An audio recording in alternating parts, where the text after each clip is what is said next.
بچے اٹھ اٹھ کر جانے لگے۔ حلیمہ آنٹی انہی کی طرف آ رہی تھی، مگر وہ اپنی جگہ سن سی بیٹھی کہیں بہت اندر گم تھی، اپنے ذات کے اندھیروں میں۔ اندھیری لہر کے اوپر ایک اور لہر، اور اس کے غم کے اوپر بادل۔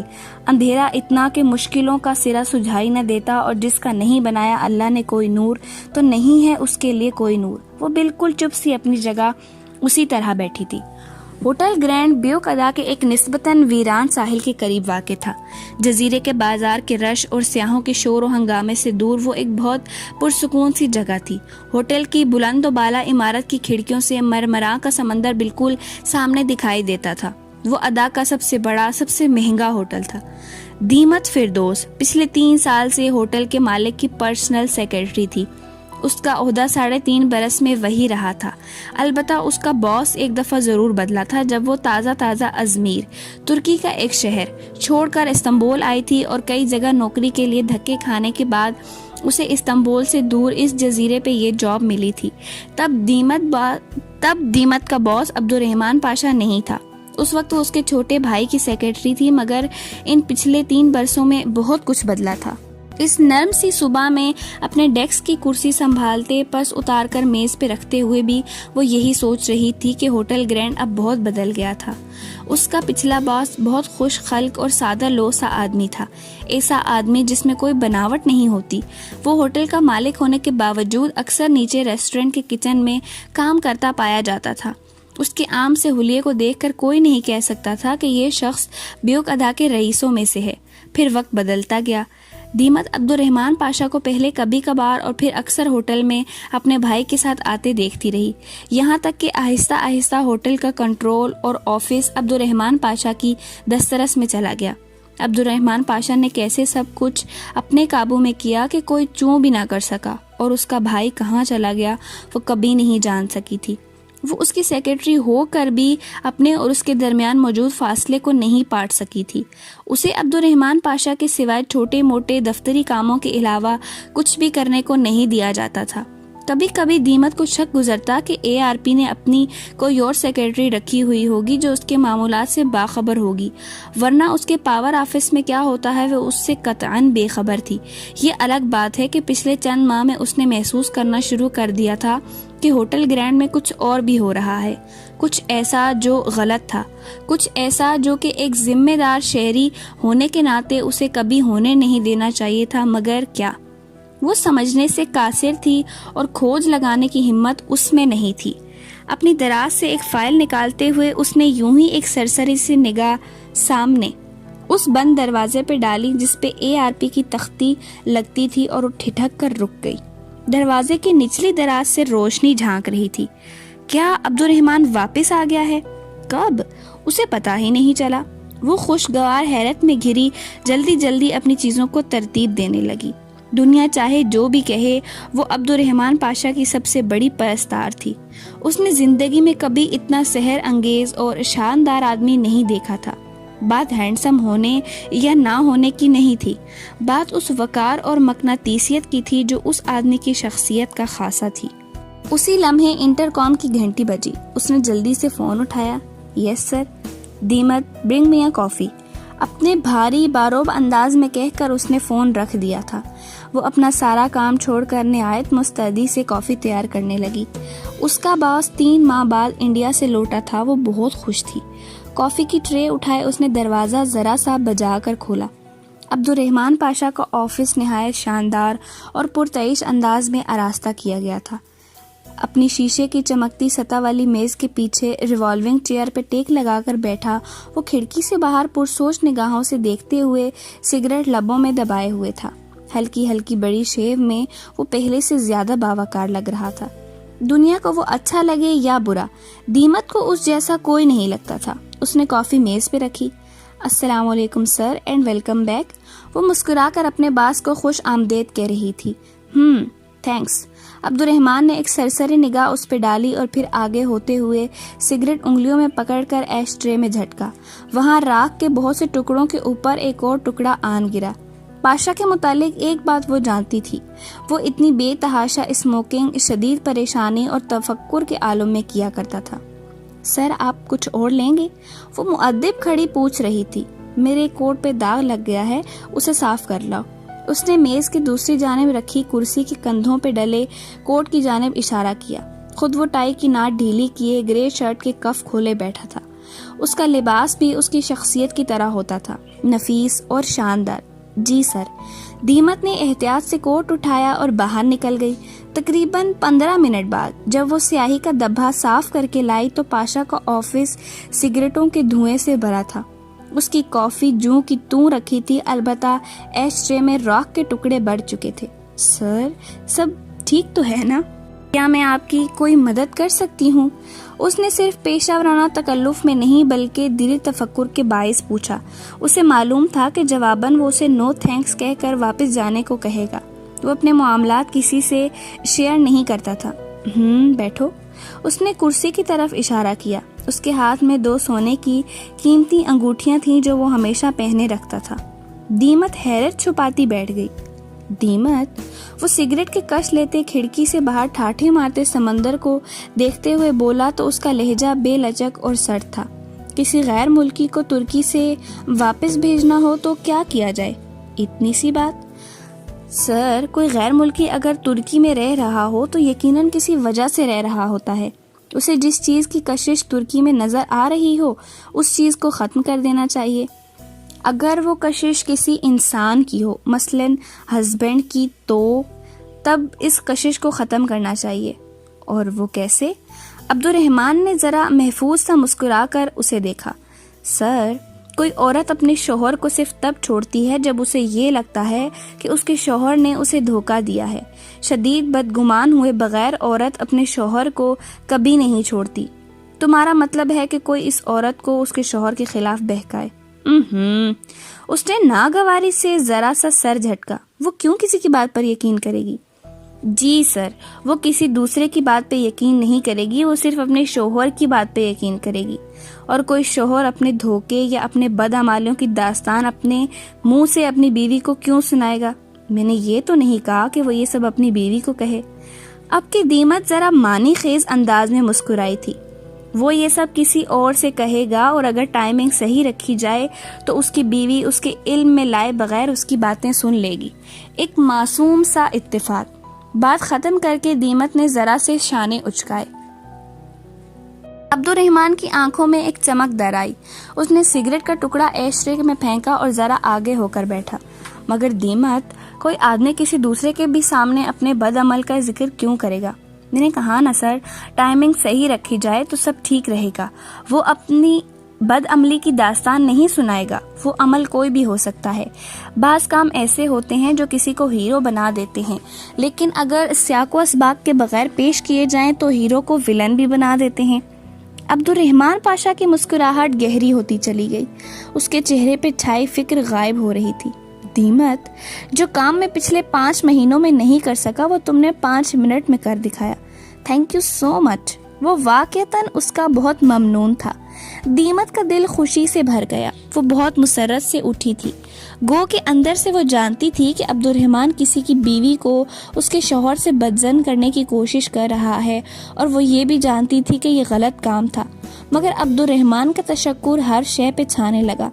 تمہارا شوہر کیسا ہے؟ ابھی تک وینٹ پہ ہے؟ جی سر، کرسی سے اٹھتے ہوئے اس نے مغمول انداز میں بتایا۔ ایک حادثے کے بعد اس کا شوہر کچھ عرصے سے وینٹیلیٹر پہ تھا، اور یہ بات پورا ہوٹل گرینڈ جانتا تھا۔ ایڈوانس سیلری چاہیے ہو تو بتا دینا۔ Thank you sir. وہ پورے دل سے مسکرائی۔ عبدالرحمن اسے لالچ دے رہا تھا، یہ اس کے مشورے کا انعام تھا۔ وہ بہت فرحت سے واپس جانے کے لیے مڑی تھی۔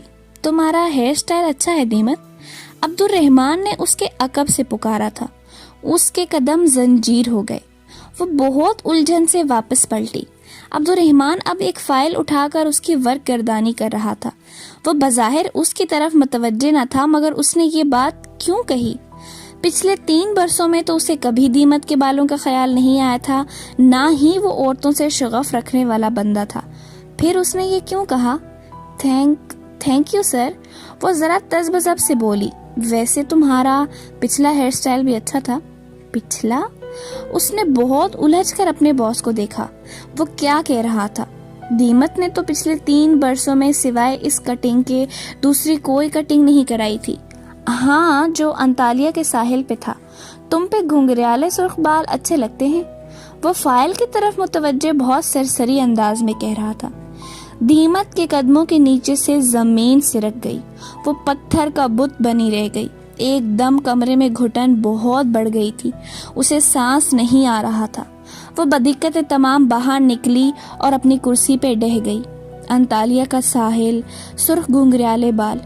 6 سال پہلے اس نے ایک ایکس ریٹ میگزین کے لیے ماڈلنگ کی تھی۔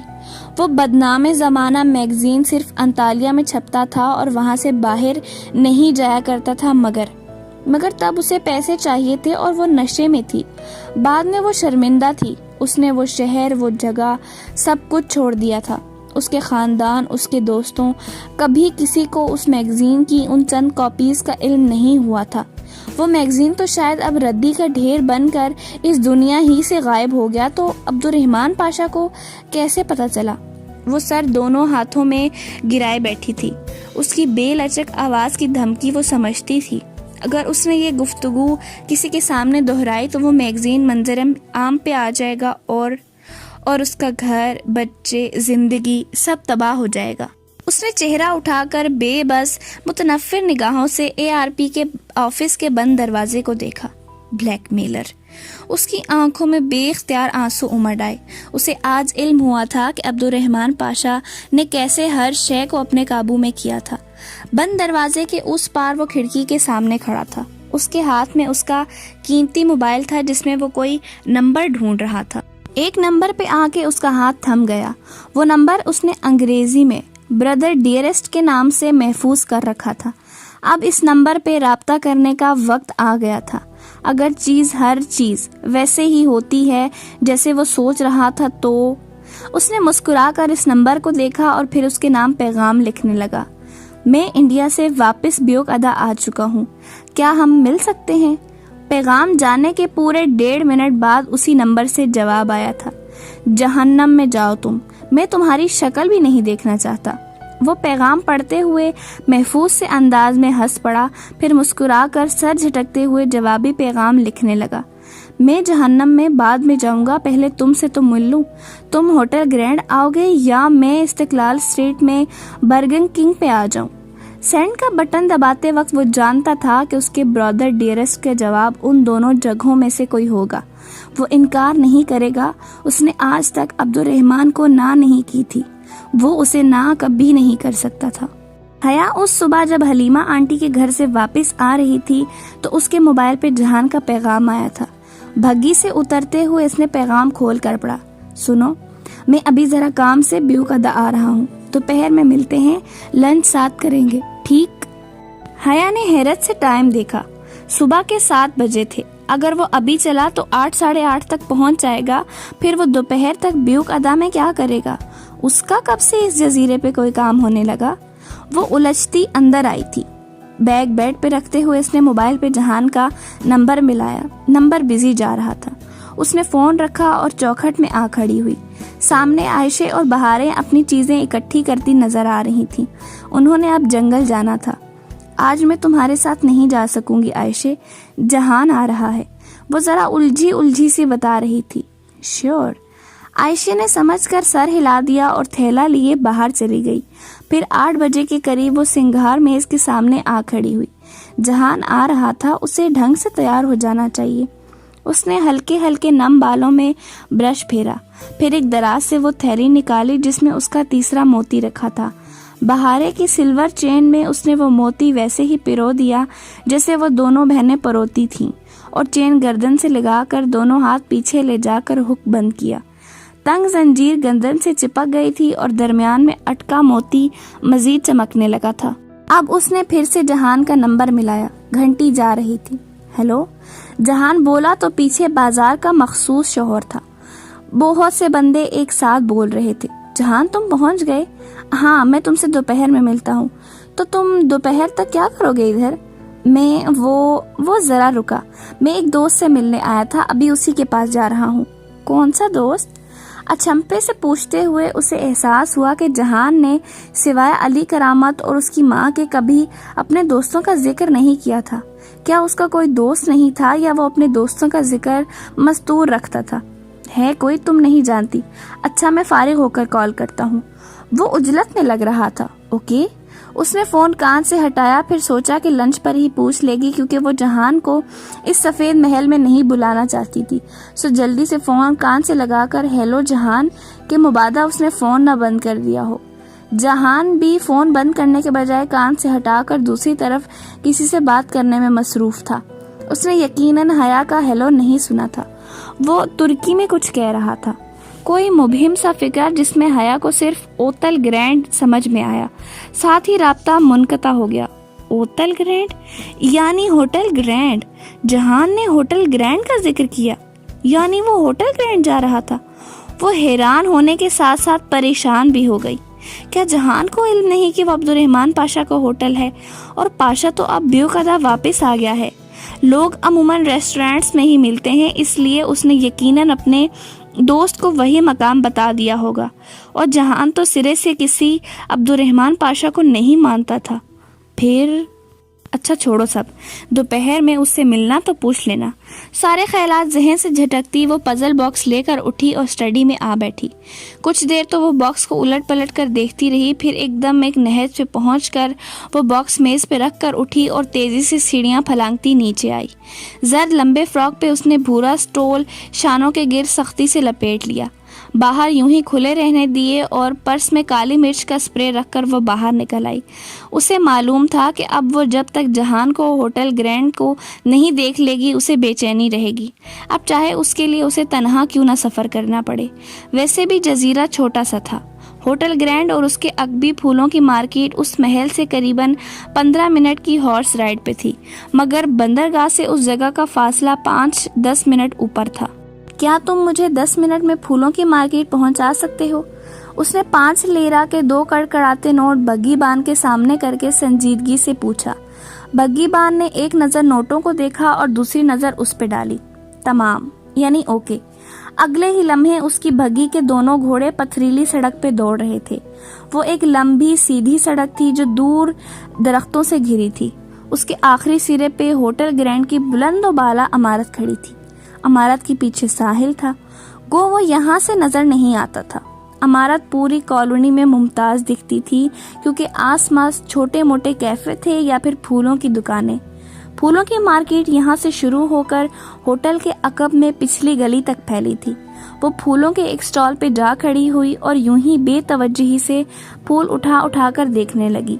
بے چین نگاہیں بار بار اٹھ کر ہوٹل کے دروازے کا طرف کرتی۔ پتہ نہیں جہان نے آنا بھی تھا یا اس نے یوں ہی اس ہوٹل کا ذکر کیا تھا۔ تبھی گلی کے سرے پہ ایک بھگی رکتی دکھائی دی۔ اس میں سے نیچے اترنے والا بلا شبہ جہان ہی تھا۔ اس نے سر پہ سرخ پی کیپ لے رکھی تھی اور اب وہ والیٹ سے پیسے نکال کر بھگی بان کو دے رہا تھا۔ حیا جلدی سے ایک اونچے شیلف کے پیچھے چھا کھڑی ہوئی جس پہ گملے رکھے تھے۔ گملوں اور پھولوں کی جھکی ٹہنیوں کے درمیان درزوں سے اسے وہ منظر نظر آ رہا تھا۔ پیسے دے کر وہ آگے بڑھ گیا۔ وہ اب ہوٹل کی مخالف سمت میں سر جھکائے جیبوں میں ہاتھ ڈالے چلتا جا رہا تھا۔ اس کا رخ ہوٹل کی عقبی گلی کی جانب تھا۔ بیچارہ آیا ہوگا کسی دوست سے ملنے، وہ کیوں اس کے پیچھے پڑ گئی ہے؟ وہ کیوں اس کا تعاقب کر رہی ہے؟ اس نے جھنجھلا کر خود کو کوسا۔ جہان کے آس پاس سڑک پہ بہت سے لوگ دوسری سمت میں جا رہے تھے۔ وہ بھی اس ریلے کے پیچھے چل دی۔ اب جہان کو پکارنا بے وقوفی کے سوا کچھ نہ تھا۔ بس وہ کہیں کسی کیفے میں چلا جائے تو وہ واپس چلی جائے گی۔ گلی کے دوراہے پہ پھولوں کا ایک بڑا سا سٹال لگا تھا۔ وہ اس کے سامنے آ کھڑی ہوئی اور ایک فلورل میگزین اٹھا کر چہرے کے سامنے کر لیا۔ میگزین کے اطراف سے اسے گلی کا عقبی حصہ نظر آ رہا تھا جہاں دور آخری سرے پہ ہوٹل گرینڈ کی پشت تھی۔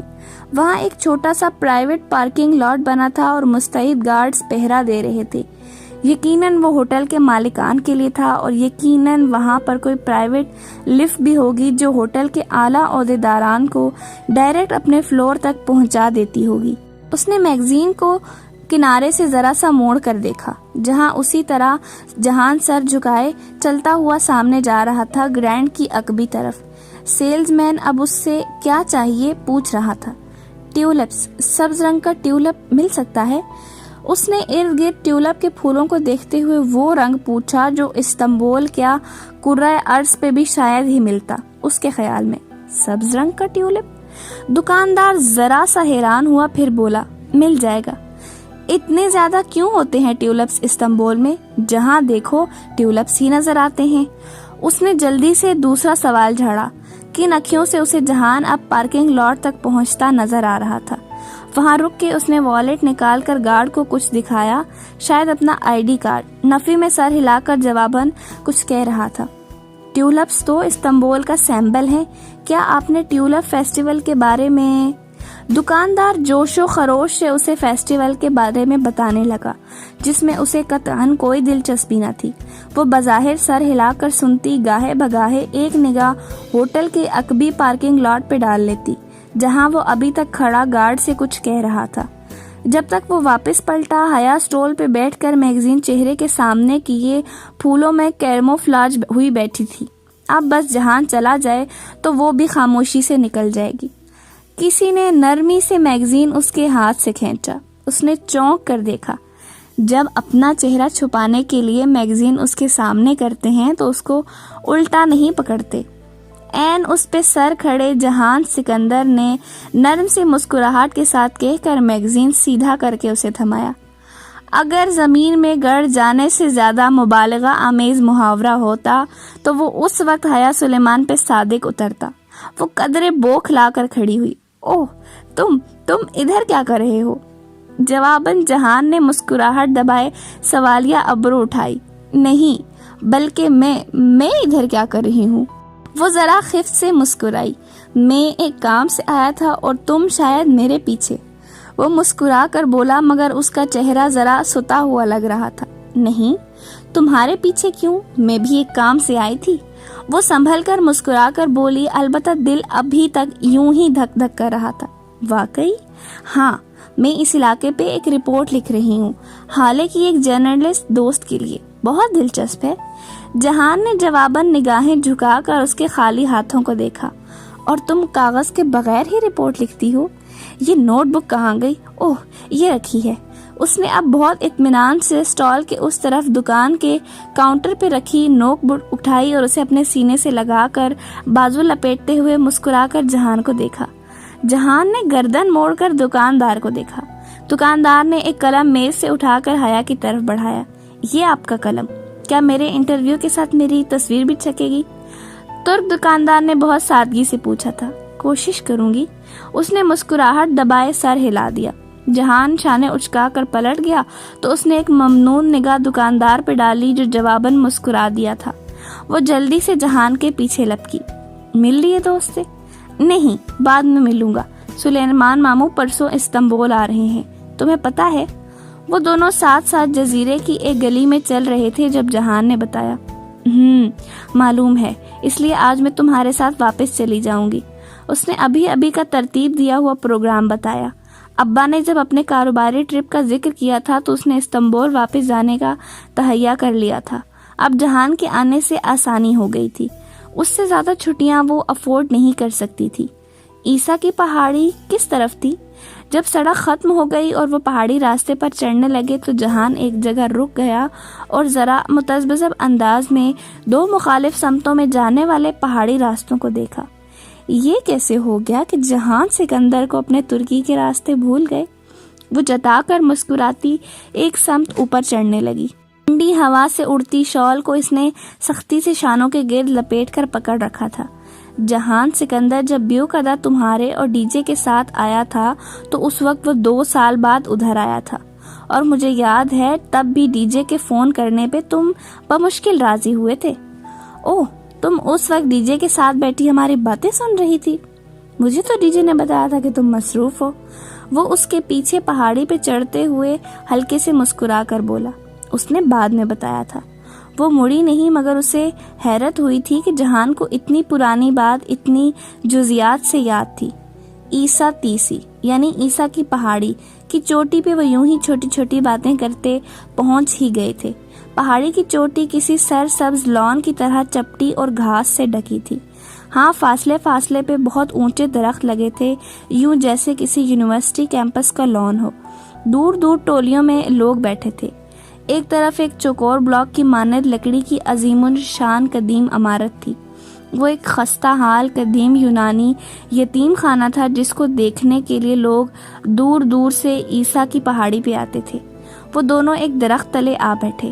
حیا نے تنے سے ٹیک لگا لی، جبکہ جہان اس کے قریب ہی کوہنی کے بل گھاس پہ نیم دراز ہو گیا۔ اسے بے اختیار ٹاپ کپی کے اوپر کی برآمدے کا منظر یاد آیا جب وہ دونوں اسی طرح بیٹھے تھے۔